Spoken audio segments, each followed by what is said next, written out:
사연 채널 놀라운 이야기입니다. 한국과 각별한 인연이 있는 외국인 분들의 이야기를 직접 전해 듣고 생생하게 전달하는 데 힘을 쓰도록 하겠습니다. 이제 오늘의 사연자를 모셔보겠습니다. 안녕하세요. 안녕하세요. 저는 뉴욕의 브루클린에서 온 클로이라고 합니다.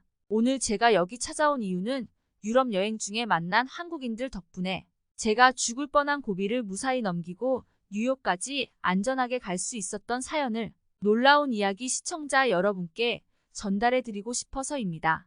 무사히 유럽 여행을 마치셨다니 다행인데요. 무슨 일이 있었는지 안 들어볼 수 없겠는데요. 그분들이 없었더라면 아마 저는 다시는 가족을 만나볼 수 없었을지도 몰라요. 정말 빨리 들어보고 싶네요. 이제 클로이님의 사연을 본격적으로 들어보도록 하시죠. 저는 원래 뉴욕에서 살고 있는 사람인데 3년 전 20살이 되면서 처음으로 미국이 아닌 다른 나라에 여행을 해보고 싶어 미들스쿨에 다닐 때부터 파트타임으로 용돈을 벌면서 유럽 여행할 돈을 모았어요. 어렸을 때 보았던 영화에서 주인공 남녀가 헤어졌다 프랑스에서 우연히 다시 만나면서 사랑하는 모습을 보고 정말 유럽이 낭만적이고 아름답다 느껴졌어요. 뉴욕은 아시다시피 복잡하고 굉장히 바쁘게 살잖아요. 그래서 고등학교 졸업하자마자 꼭 유럽을 여행할 거라고 꿈꿨어요.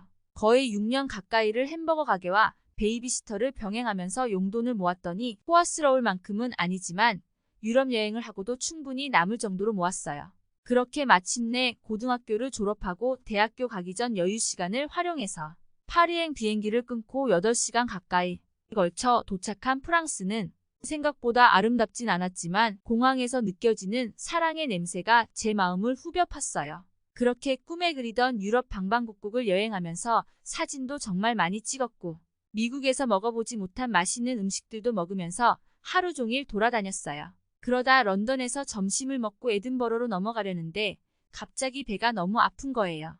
그래서 주변에 화장실을 급하게 찾으러 다니는데 주변 어디를 둘러봐도 화장실이 보이질 않았어요. 그 많던 맥도날드 같은 버거 가게도 안 보이고 그 순간 배를 부여잡고 움직이지 못하고 그 자리에서 주저앉고 말았어요. 사실 유럽이나 미국은 한국처럼 화장실이 잘 되어 있지 않아요.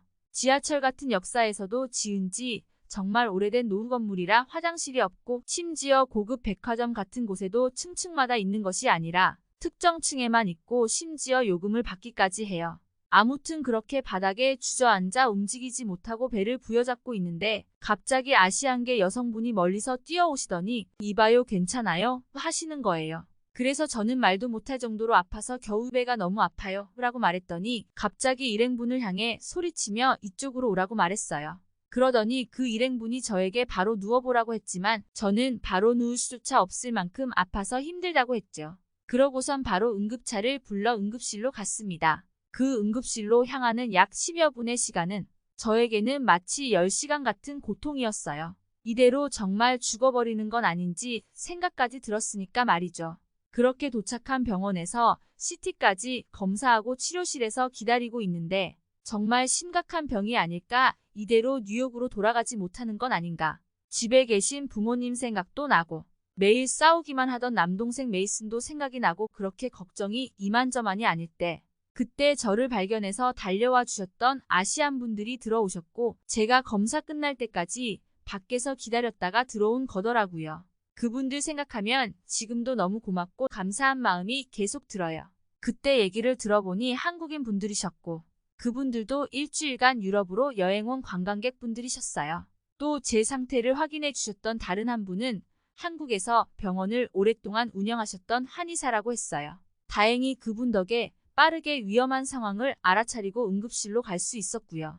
옆에서는 가이드분이 열심히 통역을 해주셔서 다 이해할 수 있었어요. 큰일 아닐 거라며 걱정하지 말라며 계속 위로와 안도의 말씀들을 해주셨는데 그래도 걱정은 좀처럼 가라앉지 않았습니다. 그렇게 30분가량 지났을까 검사했던 의사가 들어오더니 급성 췌장염이라고 했어요. 만약 그대로 방치되었다면 급성 신장 손상 혹은 폐 손상 등으로 온몸의 장기까지 퍼질 수 있는 위험한 병이라고 했어요. 다행히 저는 입원까지는 아니었고 처치 및 추적 관찰 정도만 하면 되는 수준이라 정말 다행이었어요. 그렇게 긴장이 풀리니 갑자기 왈칵 눈물이 쏟아졌어요. 그렇게 한참을 울고 있는데 처음에 달려와 주셨던 그분께서 이제 다 괜찮으니 마음껏 울어도 된다며 큰 병이 아니라 얼마나 다행이냐며 말씀해 주셨어요. 본인도 처음에 시집가서 부모님과 처음 떨어졌는데 세상 참 무서웠고 아플 때 아픈 티 못 내는 시집살이 하면서 너무너무 많이 울었다고 했어요. 그런 본인 모습이 생각난다며 저를 계속 쓰다듬어 주셨어요. 그러고선 밖에서 여행할 때 필요한 필수 용품들과 따뜻한 담요, 깨끗한 양말과 속옷들을 사가지고 오셔서 주셨어요.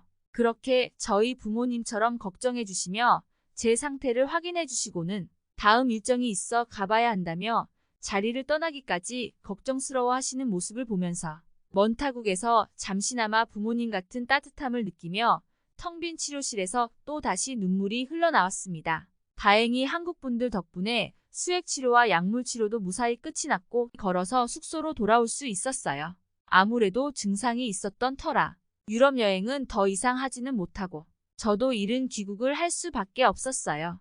정말 다행이네요. 한국인 덕분에 그렇게 먼 이역만리 타국에서 위험한 상황에 더 악화되지 않고 무사히 돌아갈 수 있게 도와준 것이 같은 한국인으로서 자랑스럽습니다. 그럼 다시 유럽은 나가지 않았나요? 그렇게 뉴욕으로 돌아와 몸을 추스르고 대학 생활을 하는 동안 계속 유럽 여행할 때의 그날이 계속 생각나 결국엔 학기 사이에 한국으로 여행을 오게 되었어요. 아무래도 그때의 그 부모님 같은 온기를 느껴서인지 한국이 더 친근하게 느껴졌고 정서적인 고향 같은 느낌이었어요. 아, 한국으로 오게 되셨군요. 네, 그런데 제가 처음으로 한국으로 와서는 가장 먼저 놀란 것은 화장실이었어요. 화장실이요? 처음에 제가 말씀드렸다시피 유럽이나 미국은 화장실을 찾기가 정말 어렵고 그조차도 찾으면 지저분한 건 말도 못하거든요. 그래서 유럽의 경우는 노상방뇨를 여기저기에 해놓고 조금만 으슥한 곳이면 악취가 진동을 해요. 전부 화장실이 없거나 너무 노후해서 차라리 밖에 아무 곳에서나 일을 보거든요. 그런데 한국은 지하철은 물론이고 음식점, 백화점 어느 곳이나 화장실이 있고 청결은 미국과 비교도 할 수 없을 만큼 너무 깨끗해요.